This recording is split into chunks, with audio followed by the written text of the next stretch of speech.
Poppy K and her bookish thoughts, adventures with ogres and astronauts.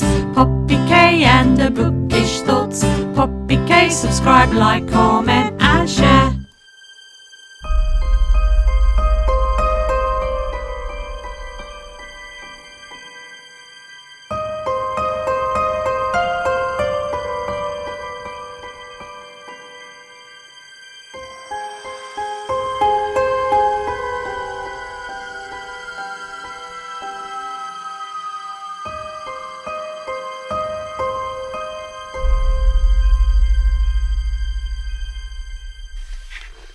Well, hello.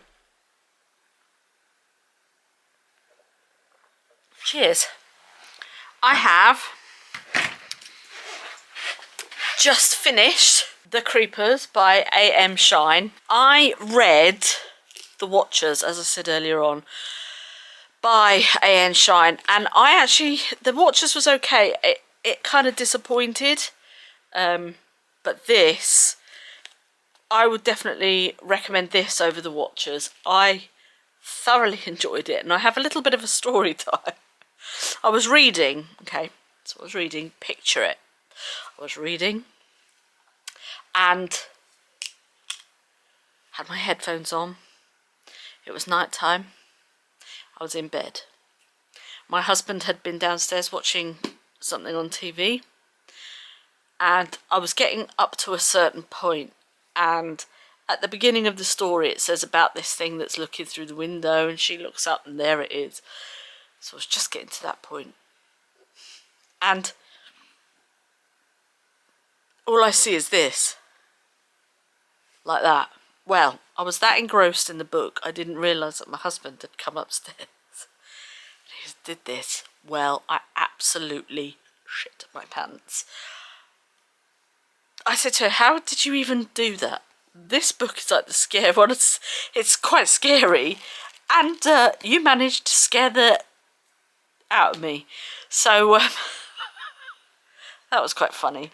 So anyway, what is it about? It's about these two university students who have completed their courses, they're postgraduates, and they get in contact.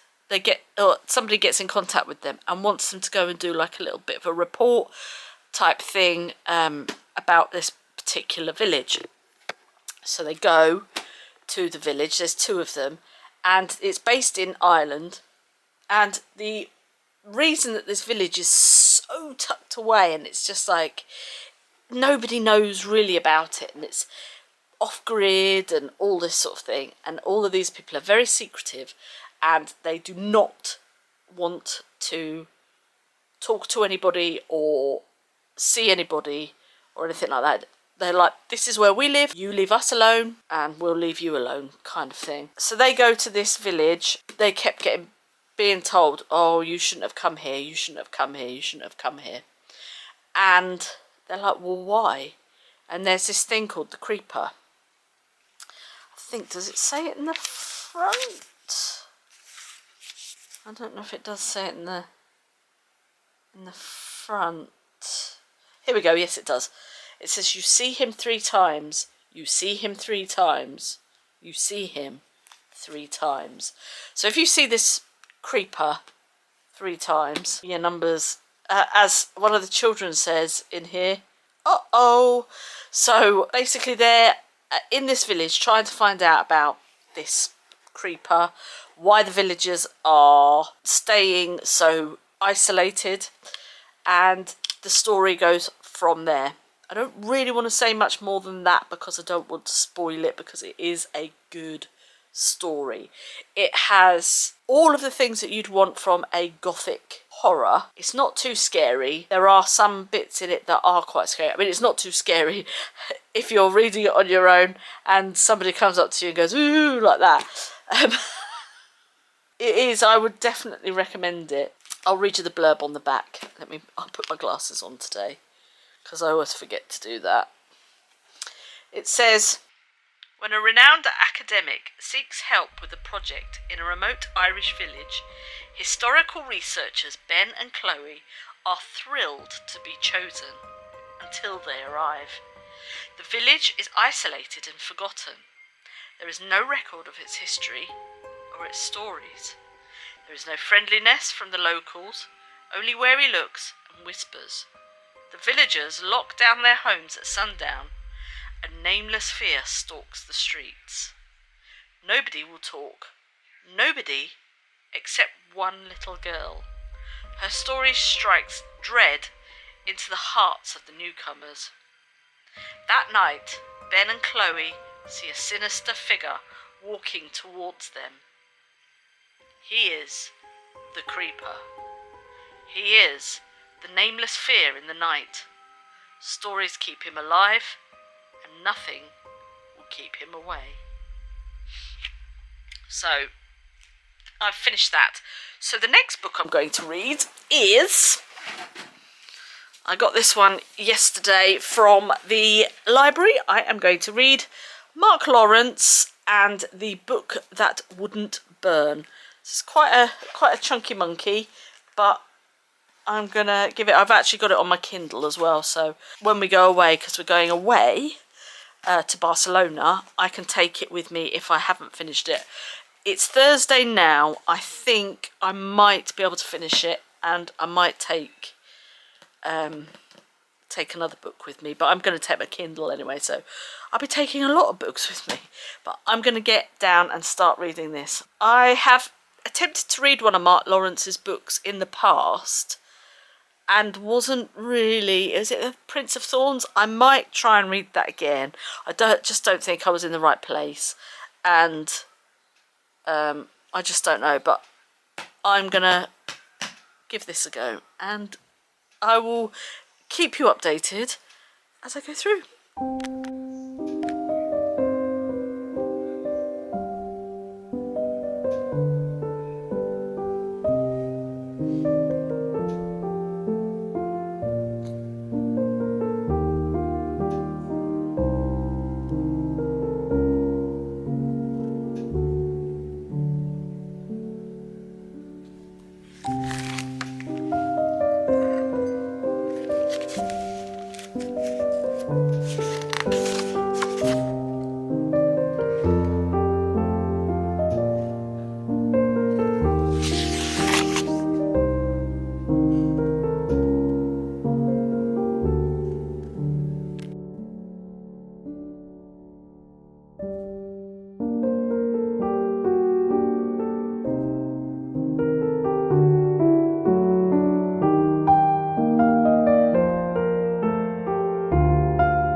Well, hello. Little bit of an update. I actually didn't get to read any of this book while I was on holiday. However, I did read, I took my Kindle with me, even though this is on my Kindle, but I started to read a book that I need to read for NetGalley, but I can talk about that another time. This, however, I am currently 195 pages in, and I am absolutely loving this. It is so unusual. There are influences of certain stories in this. I can't quite put my finger on it just yet, so I shall not comment, but I thought I'd come to you. Obviously it's a library book, but I have been using my little post-its. These little post-its are amazing. I got these from Shein, but and we actually got some with the Lumacrate box this month. They've got some like other writing on, but they're see-through and they're plastic. So I've been writing little notes and sticking them in this book, because obviously it's not my book, so I can't write in the actual book. So I've been using it for my library book. So there are some really lovely little quips and things like that in this book. It says, let me get my glasses, it says here, one of the leading characters, her name is Livera, and I love that name, it's such a nice name. And it says here, this was amazing. She's basically trying to learn how to read and write, and it says here, she wrote her name. Names were all well and good, but what fascinated her was that her thoughts could spill onto the page and somehow be trapped in these marks like frozen speech, waiting as long as you liked for someone to release it with their eyes. I mean, come on. That is so nice, isn't it? And that is basically what books are.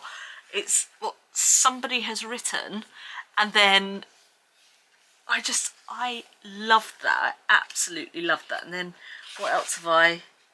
Oh yeah, and it says here, she was surprised that the mountain was big enough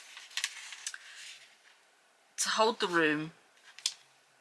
Just to walk along every aisle would require weeks. There might be 500 miles of shelving, all of it reaching up far higher than a man. The scent of the place hit her immediately. Infinitely complex. Like most smells, the aroma of books was neither good nor bad. And I think that's true as well, because when you walk into a new bookshop, sort of like Waterstones or something like that, you could smell that they are new books. Whereas if you go into a second-hand bookshop, even though a second-hand book can smell great, it can also have like a weird sort of musty type smell, but it's, I don't know, that sort of thing in here. It's just the way this is written. I remember, as I said earlier on, I have previously read one of Mark Lawrence's books before, and I really didn't like it, The Prince of Thorns, so I might, it was quite a while ago, so I might actually try it and reread it again, because this is just beautiful. What else have we got here? Oh, and this actually confused me a little bit, because here it says, where is it? Here, it says, one thing's for sure, I'm not in Kansas anymore. It was a phrase in half the languages he knew, and one that had led to a saying almost as ancient. We don't even know what Kansas is anymore. So I was assuming that that was just a saying from The Wizard of Oz.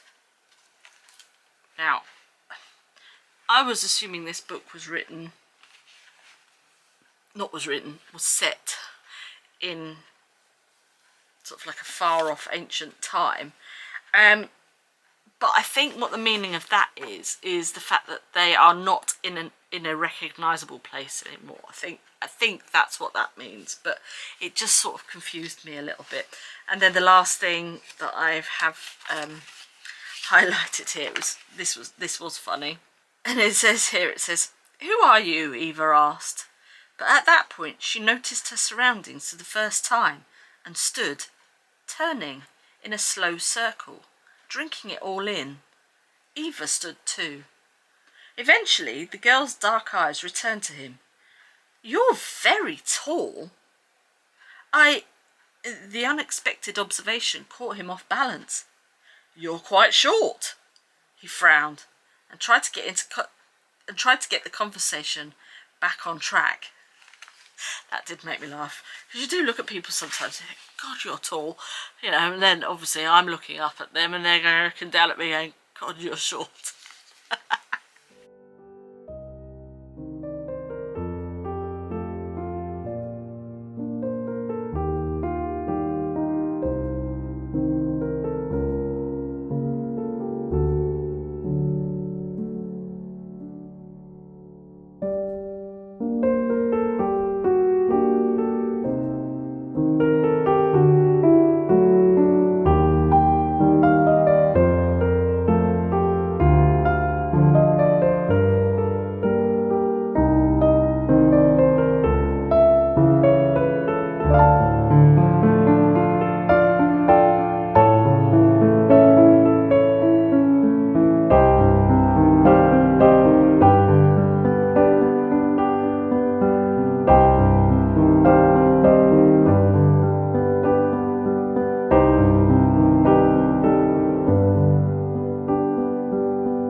Well, so I have finished the book that wouldn't burn by Mark Lawrence. I have just found out as well that the next book comes out on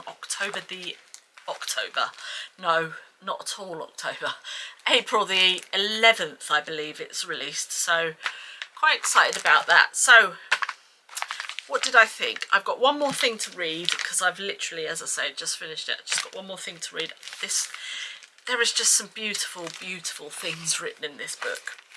And it says, she's basically talking about something that happens. And Eva, he says to her, I will be happy when I see her climb down and get to the foot of the tower and find she's anchored to her bed by her hair. She cuts it off then, idiot, and she's free. That's the purpose of the story, to say that you can escape from somewhere, but you're always going to leave a part of yourself there. I love that, the fact that, you know, to say that you escape from somewhere, but you're always going to leave a little part of yourself there. I just thought that was very true, very poignant, very good. So it's 600 pages, nearly 600 pages, and it is 600 pages of themes, of creativity, of Easter eggs, of all sorts of things. This is just a very, very long love letter to books and reading, and I'm here for it. I'm absolutely here for it. However, I will just say, when it started to get near the end and we kind of went away from the library, I think it kind of lost its way a little bit. Not a lot, just a little bit. And I think had we have stayed within the library and things like that, I think, you know, my attention wasn't really grabbed, so to speak. Basically, this book introduces us to a library with portals to magical realms, magical worlds. We have a raven, we have a dog librarian, we have all sorts of places for you to explore. And as I say, there are lots of little things in there. And I think, as I said earlier on, Easter eggs, there was the one about the Wizard of Oz. There are loads of little things like that hidden within this book. If you enjoy reading, if you enjoy books, if you enjoy fantasy, this one I would recommend. And as I say, the second one comes out in April, on April the 11th.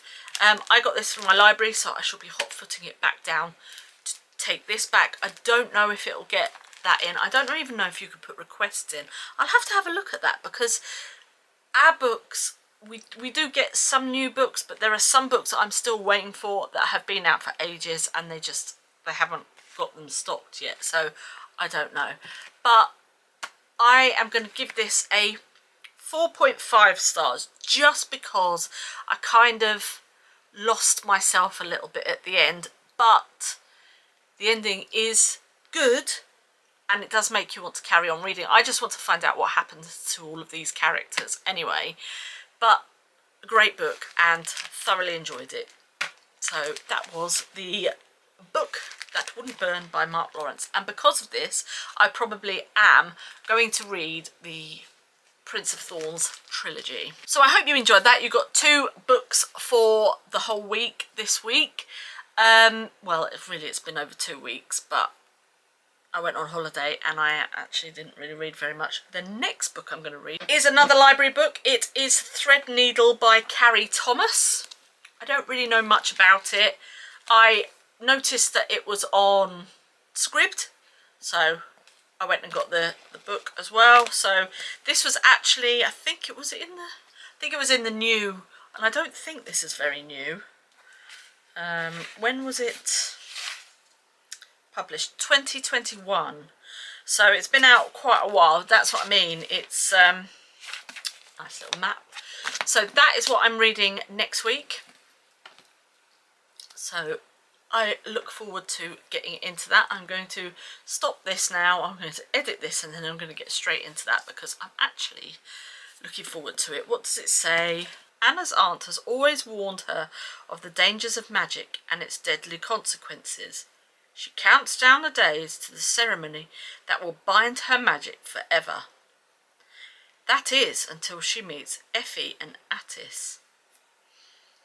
I'm going to leave it there. I'm not going to read any more because I like going in blind sometimes into books, but that sounds quite good.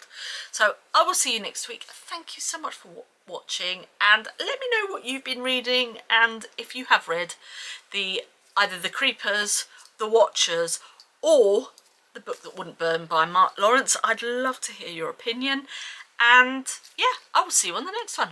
You have yourself a great day, and I'll see you next week. Bye!